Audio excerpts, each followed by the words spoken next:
आइए हम रेवरेंड प्रदीप ज्योतिष के माध्यम से प्रभु के वचन को सुने।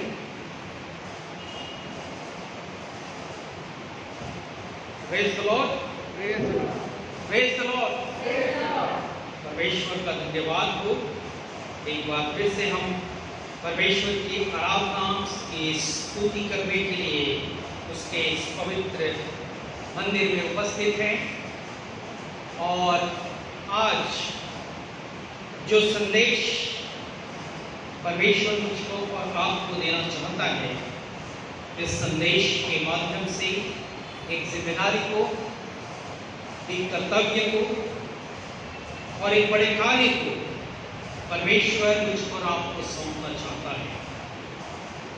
लूका रचित सुसमाचार और उसके 15वें अध्याय को आराधना के पाठ के रूप में हमने पढ़ा है और इनमें दिए गए दृष्टांतों पर हमने कई बार संदेश को सुना है, क्योंकि ये जो दृष्टांत है बहुत ही महत्वपूर्ण है पूरे धर्मशास्त्र में कि कितने प्रकार के, किस प्रकार के लोग इस संसार में पाए जाते हैं। यहाँ तक मैंने भी इस स्थल पे संदेश को दिया है, परंतु आज हम विपरीत परिस्थितियों के बारे में मनन इस अध्याय के द्वारा करना चाहेंगे कि किस प्रकार से परिस्थितियां प्रतिकूल होती चली जाती हैं। यहाँ पर प्रभु यीशु मसीह अपनी सेवकाई में है और उसकी सेवकाई में कुछ विघ्न, कुछ बाधाएं, कुछ रुकावटें आ रही हैं, कुछ विरोध उसकी सेवकाई में हो रहा है। फरीसी और शास्त्री, दूसरे पद में लिखा है, फरीसी और शास्त्री उसके पास आकर फूट उड़ाने लगे, मतलब प्रभु यीशु मसीह का विरोध करने लगे। क्यों? क्योंकि वो पापियों से मिलता है, उनके साथ उठता बैठता है, उनके साथ भोजन करता है, वगैरह वगैरह। ये जो शास्त्री और फरीसी लोग थे, इनकी सोच इस प्रकार से थी कि जो पापी लोग हैं वो केवल नाश होने के लिए ही हैं। उनका अस्तित्व इस पृथ्वी पर थोड़े दिनों का है और उसके पश्चात उनका जीवन समाप्त हो जाएगा। परंतु प्रभु यीशु मसीह लूका रचित सुसमाचार और उसके 9वें अध्याय को जब हम पढ़ते हैं, वहां पर कहता है प्रभु यीशु मसीह कि मनुष्य का पुत्र पापियों को बचाने के लिए, उनको नाश करने के लिए नहीं, परंतु पापियों को बचाने के लिए इस संसार में आया। ये सबसे बड़ा डिक्लेरेशन प्रभु यीशु मसीह का कि जब चेले सामरिया के प्रदेश में गए और वहां पर प्रभु यीशु मसीह के लिए जगह तैयार करने के लिए वो तैयारी करने में लगे हुए थे, तब वहां सामरिया के लोग प्रभु यीशु मसीह को अपने देश में, अपने गांव में घुसने नहीं दिए और उन्हें वापस कर दिए। तब चेले क्रोधित होकर प्रभु यीशु मसीह से कहते हैं कि यदि तू आज्ञा दे तो आकाश में से आग गिरकर इन्हें पूरा नष्ट कर डाले। परंतु प्रभु यीशु मसीह ये कहता है, तुम जानते नहीं कि तुम किस आत्मा के हो। ऐसी बातें, नाश करने वाली बातें, समाप्त करने वाली बातें केवल एक दुष्ट शैतान, इस संसार का सरदार ही कर सकता है। कहने का मतलब ये है कि प्रभु यीशु मसीह हम सब पापियों को बचाने के लिए इस संसार में आया। यहां पर उदाहरण दिए गए हैं, भेड़ का, सिक्के का और उसके आगे खोए हुए पुत्र का। इन तीनों दृष्टांतों में बहुत सारी समानताएं हैं, लेकिन एक बहुत बड़ा अंतर भी है, और जो अंतर है उसी अंतर पर हम आज अपने इस संदेश का फोकस करना चाहेंगे। देखिए, ये जो 100 भेड़ें हैं उसमें से एक हो गई। हम पढ़े लिखे लोग हैं, हम जानते हैं कि 100 में से एक यानी 1% हुआ। 1% का खो जाना और वापस मिल जाना शैतान के लिए किसी भी प्रकार से कोई मुसीबत उसको महसूस नहीं होता। वो विरोध नहीं करता। यहां पर इस खोई हुई भेड़ के दृष्टांत में हम देखते हैं कि जो आनंद उस खोई हुई भेड़ के मिल जाने से मनाया जा रहा है, उसमें किसी भी प्रकार से कोई बाधा या रुकावट नहीं है। लोग आनंद मना रहे हैं उस व्यक्ति के साथ जिसकी भेड़ खो गई थी और अब मिल गई, उसके साथ आनंद मना रहे हैं। होता यह था, इतिहास इस बात को बताता है कि जब कोई चरवाहा अपनी भेड़ों को लेकर जंगल में चराने के लिए जाता था, उसकी जिम्मेदारी होती थी कि वो हर एक भेड़ की चौकीदारी, चौकसी करे।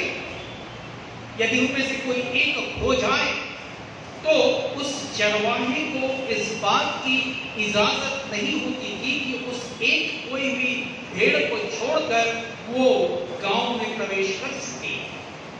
वो तब तक उस भेड़ को ढूंढता है जब तक वो मिल न जाए, और पूरा का पूरा गांव सिवाने पर आकर, गांव के सरहद पर आकर उस चरवाहे की और भेड़ की दोनों की अगुवाई के लिए बात जोड़ते रहते हैं। और जैसे ही दूर से ये संकेत दिखाई देता है कि वो चरवाहा लौट रहा है, जब चरवाहा लौट रहा है इसका मतलब यह है कंफर्म, भले उसके कंधे पर वो भेड़ दिखाई न दे, केवल चरवाहा ही दिखाई दे या चरवाहे के आने का संकेत दिखाई दे या सुनाई दे, गांव वाले ये समझ जाते थे कि चरवाहा अवश्य ही भेड़ को जो खो गई थी उस खोई हुई भेड़ को लेकर लौट रहा है। और जैसे ही चरवाहा सामने दिखाई देता है, उस खोई हुई भेड़ के साथ पूरा का पूरा गांव बड़े आनंद और मगन होकर उसकी अगवानी करते हैं। ठीक वैसे ये जो सिक्का जिस स्त्री का खो गया था, 10 में से 1 यानी 10% हो गया, और ये स्त्री उस 10% सिक्के को ढूंढ रही है। इज़राइल का घर उस जमाने में ऐसा हुआ करता था कि सरकंडे की लकड़ी या जाली बनाकर उसे फर्श पर लगाया जाता था और उसके ऊपर मिट्टी का लेप लगा दिया जाता था, और जब मिट्टी का लेप टूट जाता था तो उस सरकंडे के लकड़ियों में कई सेंध और दरार हो जाते थे, और उसमें अगर कोई सिक्का गिर जाए तो उसको ढूंढना बहुत ही कठिन होता था। और आजकल जैसे इतनी बड़ी बड़ी खिड़कियां हमारे घरों में और प्रार्थना भवन में हैं, उस प्रकार की खिड़कियां वहां पर नहीं होती थी। एक सुराख होता था जिसमें से हवा और रोशनी अपर्याप्त मात्रा में आया करती थी। ऐसे अंधेरे कमरे में सिक्के को ढूंढना बहुत ही कठिन कार्य था। फिर भी ये स्त्री उस सिक्के को ढूंढ रही है, और तब तक ढूंढती है जब तक वो उसे पा नहीं जाती। और यहाँ पर उस स्त्री के आनंद को पूरा मोहल्ला, उसकी सहेलियां, उसके मित्र, परिवार के सदस्य सब मिलकर आनंद मना रहे हैं। मेरे साथ आनंद करो, कोई भी भेड़ के संबंध में लिखता है मेरे साथ आनंद करो, सिक्के के संबंध में भी कहता है मेरे साथ आनंद करो। परंतु जो तीसरा दृष्टांत है उसमें जो पुत्र है, केवल 2 पुत्र थे जिसमें से 1 खो गया है। कितना प्रतिशत हो गया? कितना प्रतिशत? 50। पहले में 1%, दूसरे में 10% और तीसरे में 50% हो गया। 1% वापस मिल गया शैतान के साम्राज्य में, किसी प्रकार से कोई हड़कंप नहीं मचा। 10% हो गया था, 10% वापस मिल गया। शैतान ज्यादा कुछ विरोध नहीं करता, लेकिन जैसे ही 50% वापस मिलता है, शैतान के साम्राज्य में हड़कंप मच जाता है। कल्पना कीजिए, संसार की जो आबादी है 600-700 करोड़ जो भी आज की डेट पे है, यदि उनमें से 300 करोड़ खोई हुई भेड़ प्रभु के पास लौट आए तो क्या होगा? 300-400 करोड़ लोग यदि एक साथ प्रभु को मानने के लिए वापस लौट आए तो शैतान के साम्राज्य में हड़कंप मच जाएगा। और वही यहां पर हो रहा है। ये जो पुत्र वापस आया है, भेड़ और सिक्के के संबंध में कोई परेशानी नहीं, लेकिन जैसे ही पुत्र वापस आता है, यहां पर जो भेड़ है और सिक्का है और पुत्र है, इन तीनों में कुछ समानताएं हैं, कुछ विषमताएं भी हैं। ये भेड़ इस बात को जानती है कि मैं गलत स्थान पर हूं, गलत मार्ग पर हूं, मैं फंस गई हूं, वापस ही लौटना चाहती है, परंतु किसी के सहायता के बगैर वो लौट नहीं पाती। ये सिक्का न तो ये जानता है कि मैं खो गया हूं, न ही वो लौटने का मार्ग जानता है, और ये भी किसी की सहायता के बगैर लौट नहीं सकता।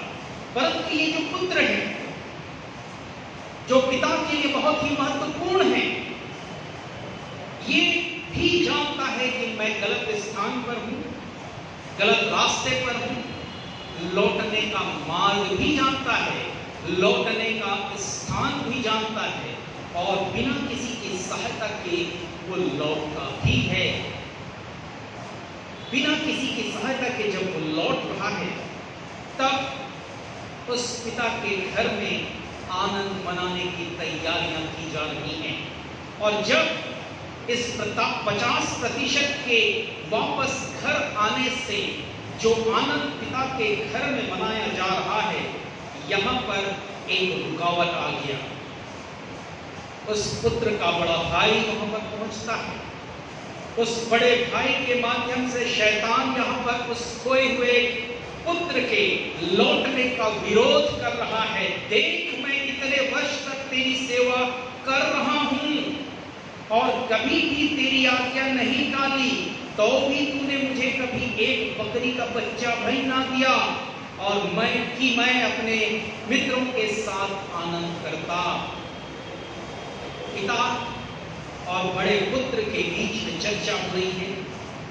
पिता अपने बड़े पुत्र के विरोध का सामना कर रहा है, उसके सुन रहा है, और उसके विरोध को सुनकर वो जवाब देने की तैयारी में है। दूसरा आपत्ति वो करता है कि जिसने अपनी संपत्ति गलत कार्यों में उड़ा दी, वो जब आया तो तूने उसके लिए पला हुआ बछड़ा कटवाया है। इतना आनंद तू उसके लिए मना रहा है, परंतु मैं तो सर्वदा तेरे साथ था, तेरी आज्ञाओं का पालन करता रहा, तेरी सेवा करता रहा, तू जो कहता था मैं करता था, परंतु तूने मेरे लिए कुछ भी नहीं किया। पिता बहुत दुखी होता है। पिता के आनंद में यहां पर एक रुकावट है।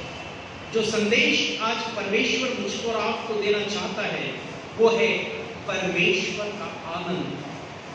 हम परमेश्वर के आनंद में किस प्रकार से संभागी हो सकते हैं, या परमेश्वर के आनंद में किस प्रकार की बाधाएं या रुकावट हम बन जाते हैं। दो प्रकार की बातें हैं। परमेश्वर के आनंद में मैं कितना सम्मिलित हूं, परमेश्वर को प्रसन्न करने के लिए मैं किस प्रकार के कार्यों को करता हूं, या परमेश्वर के आनंद को समाप्त करने के लिए, या परमेश्वर के आनंद में संभागी न होने के लिए मैं किस प्रकार के कार्यों को करता हूं, ये आज मनन करने, क्योंकि इस संसार का आनंद और परमेश्वर का आनंद दोनों में फर्क है। संसारिक आनंद इसलिए मनाया जाए, किस लिए मनाया जाए, और स्वर्गीय आनंद किस लिए मनाया जाए। देखिए, समुपदेशक की पुस्तक को जब हम पढ़ते हैं और उसके दूसरे अध्याय के पद 1 से लेकर 11 तक, पूरा मैं नहीं पढ़ूंगा, परंतु इस स्थल को पढ़ने से सांसारिक आनंद करने की बात लिखी तो जरूर है, परंतु अंत में परमेश्वर इस बात को बताना चाहता है, और जितनी वस्तुओं को देखने की मैंने लालसा की, उन सबों को देखने से मैं न रुका। मैंने अपना मन किसी प्रकार का आनंद भोगने से न रोका, क्योंकि मेरा मन मेरे सब परिश्रम के कारण आनंदित हुआ, और मेरे सब परिश्रम से मुझे यही भाग मिला। तब मैंने फिर से अपने हाथों के सब कामों को और अपने सब परिश्रम को देखा, तो क्या देखा कि सब कुछ व्यर्थ और वायु को पकड़ना, और संसार में कोई लाभ नहीं है। इस संसारिक आनंद के संबंध में जब हम अपने किए हुए परिश्रम को देखते हैं, जब हम अपने बनाए हुए मकान को देखते हैं, जब हम अपने बढ़ते हुए बच्चों को देखते हैं, जब हम अपनी लगाई हुई फसल को देखते हैं, उसमें उत्पन्न होने वाले उस फसल के परिणाम को देखते हैं, तब हम आनंदित होते हैं, मगन होते हैं। जब हम अपने धन और संपत्ति को देखते हैं तो आनंदित होते हैं कि क्या मैंने ही इसे नहीं बनाया, क्या मैंने ही इसे नहीं जन्माया, क्या मैंने ही इसे नहीं उपजाया, वगैरह वगैरह बहुत सारी बातें हैं जो इस संसार में पाई जाती हैं, और इन सबों को देखकर मनुष्य आनंदित होता है। लेकिन परमेश्वर ये कहता है कि ये सब कुछ व्यर्थ है और वायु को पकड़ना है। सब कुछ, इस संसार की सारी खुशियां, सारे धन संपत्ति, वैभव, पद, पोस्ट, सब कुछ व्यर्थ है और वायु को पकड़ना है। इससे तुमको इस आत्मिक जीवन में कोई लाभ नहीं। ये परमेश्वर मुझको और आपको कहना चाहता है। लेकिन परमेश्वर किस चीज के लिए आनंदित और खुश होने की बात को करता है? किस चीज के लिए परमेश्वर आनंदित होने की बात को यहाँ पर कर रहा है? हबक्कूक की पुस्तक को जब हम पढ़ते हैं और उसके 3 अध्याय को यहाँ पर पद 18 और 19 में क्या लिखता है? तो भी मैं यहोवा के कारण आनंदित और मगन रहूंगा। किसके कारण आनंदित और मगन होने की बात को कहता है? यहोवा परमेश्वर के कारण आनंदित और मगन हो, और अपने उद्धारकर्ता परमेश्वर के द्वारा अति प्रसन्न रहो। यहोवा परमेश्वर मेरा बलमूल है, वह मेरे पांव हिरणों के समान बना देता है, वह मुझको मेरे ऊंचे स्थानों पर चलाता है। इस प्रकार की बातों को परमेश्वर की संगति के लिए प्रसन्न हो, परमेश्वर के साथ साथ चलने के लिए आनंदित और मगन हो। इस्राएलियों के संग संग परमेश्वर चलता रहा, उनके लिए इससे बढ़कर आनंद और खुशियां मनाने की बात कोई दूसरी नहीं थी। परंतु फिर भी वो इस्राएली परमेश्वर की उपस्थिति और परमेश्वर के साथ साथ चलने को भी किसी भी प्रकार से कोई महत्वपूर्ण उन्हें नहीं दिया, और इसीलिए वो सब के सब नाश हो गए, केवल 2 लोगों को छोड़कर। परमेश्वर आज मुझको और आपको यही बात बताना और सिखाना चाहता है कि किन बातों के लिए तुमको प्रसन्न होना है और किन बातों के लिए तुमको आनंदित और मगन होने की, घमंड करने की आवश्यकता नहीं है।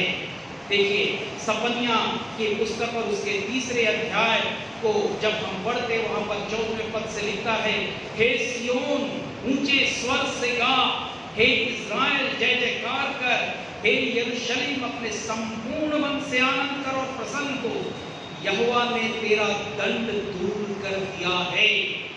किस लिए आनंदित और मगन होने की आवश्यकता है? क्योंकि परमेश्वर ने तेरे गुनाहों को, तेरे अपराधों को, तेरे पापों को माफ कर दिया है।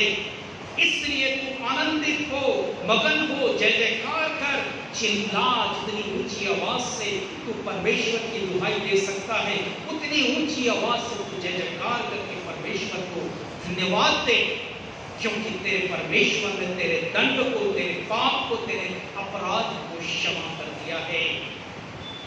इसलिए तू आनंदित हो, क्योंकि परमेश्वर ने तेरे शत्रु को तुझसे दूर कर दिया है। तेरे लिए आनंदित और मगन होने की बात इसलिए है कि परमेश्वर ने तेरे शत्रु को तुझसे दूर किया है। जो महामारी आज फैली हुई है, जिससे कई लोग आज मौत के उस मुंह में समा गए, परंतु जीवते परमेश्वर ने आज तुझको सुरक्षित रखा है तेरे उस शत्रु से, उस महामारी से।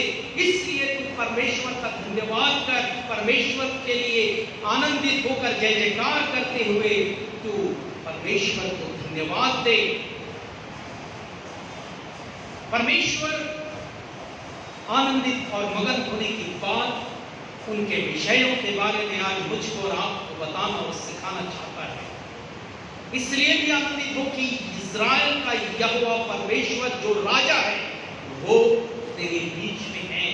हम इस बात पर विश्वास करते हैं, जहां 2 या 3 परमेश्वर के नाम से एकत्रित होते हैं, वहां पर हमारा जीवता परमेश्वर स्वयं उपस्थित हो जाता है। उसकी यह प्रतिज्ञा है, उसकी यह प्रतिज्ञा है कि जहां 2 या 3 मेरे नाम से एकत्रित होते हैं, वहां पर मैं मौजूद हो जाता हूं।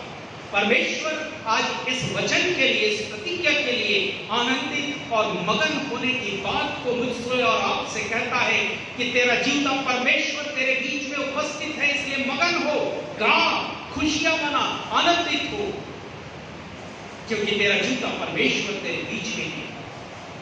तू इसलिए भी आनंदित और मगन हो क्योंकि परमेश्वर ने सारी विपत्तियों को तुझसे दूर कर दिया है, इसलिए तू फिर विपत्ति न भोगेगी। अपनी दुल्हन, अपनी कलीसिया से परमेश्वर ये कह रहा है कि तेरा परमेश्वर, तेरा यहोवा तेरे बीच में है, इसलिए तू फिर कभी विपत्ति को न भोगेगी।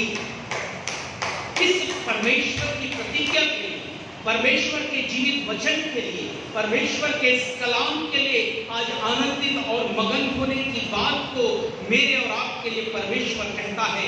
आनंदित और मगन हो, जय जयकार कर, पुकार, धन्यवाद दे अपने जीते परमेश्वर को, क्योंकि तेरा राजा, तेरा दूल्हा, तेरा परमेश्वर तेरे बीच में है। परमेश्वर के उस स्थान में, उस घर में आनंद और खुशियां, उसको किस प्रकार से हम परमेश्वर के घर में आनंद और खुशियों को ला सकते हैं, ये मनन करने की आवश्यकता है। ये बड़ी बात है मेरे और आपके लिए। अपने प्रियजन, अपने प्रियों के बिछुड़ जाने से बीते दिनों हमारे कलीसिया से हमारे बुजुर्ग पिता भाई जॉन क्लिंटन डेनियल, उनकी मृत्यु हो गई। परमेश्वर ने उन्हें अपने पास बुला लिया। परिवार दुखी था, शोकित था, अशांत था।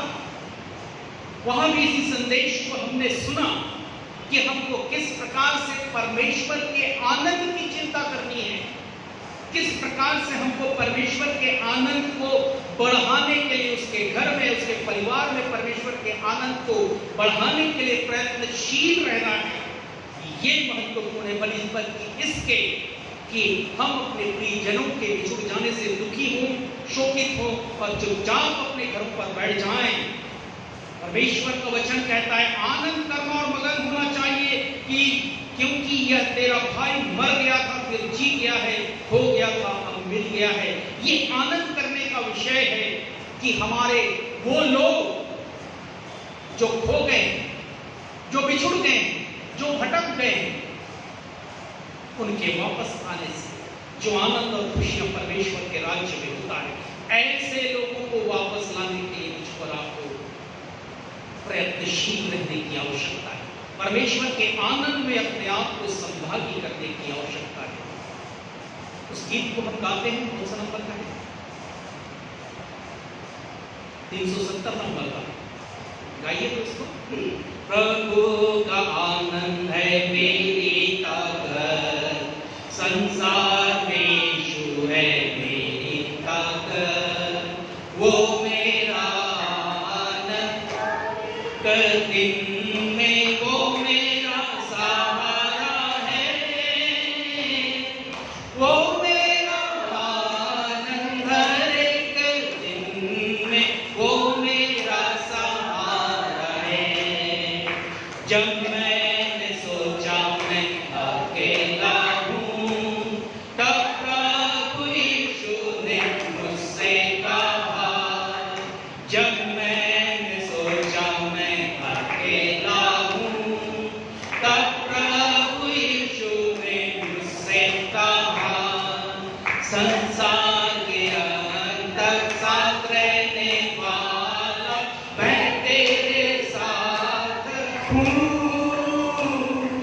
संसार के अंत तक साथ रहने वाला मैं तेरे साथ हूँ। परमेश्वर का धन्यवाद कितने सुंदर गीत के लिए, इसके बोल कितने प्यारे हैं। वचन के अनुसार, परमेश्वर के धर्मशास्त्र के अनुसार, जीवित कलाम के अनुसार इस गीत को लिखा गया। आनंदित हो हर एक दिन, क्योंकि वो मेरा सहारा है। प्रभु का आनंद, प्रभु की खुशियां ही हमारी ताकत है। इस संसार में यीशु का नाम जो है वो हमारी ताकत है। जब कभी भी हमारे मन में आए कि मैं अकेला हूं या अकेली हूं, अब इस बात पर विश्वास रखें कि हमारा प्रभु, हमारा उद्धारकर्ता हमारे साथ है। आज अभी केवल इसी समय तक नहीं, लेकिन लिखता है संसार के अंत तक साथ रहने वाला मैं तेरे साथ। इतनी बड़ी प्रतिज्ञा इस संसार का कोई भी व्यक्ति नहीं कर सकता। संसार के सारे देवी और देवता नहीं कर सकते कि संसार के अंत तक साथ रहने वाला मैं परमेश्वर हूं, मैं अंत तक तेरे साथ साथ बना रहूंगा। अब परमेश्वर इन जीवित वचनों के द्वारा हम सबों की अगुवाई करें। आइए हम प्रार्थना करें। जो सामर्थ्य सर्वशक्तिमान प्रभु परमेश्वर, एक बार फिर से तेरे चरणों के पास हम आते हैं, तेरा धन्यवाद करते हैं तेरे उस आनंद के लिए पिता।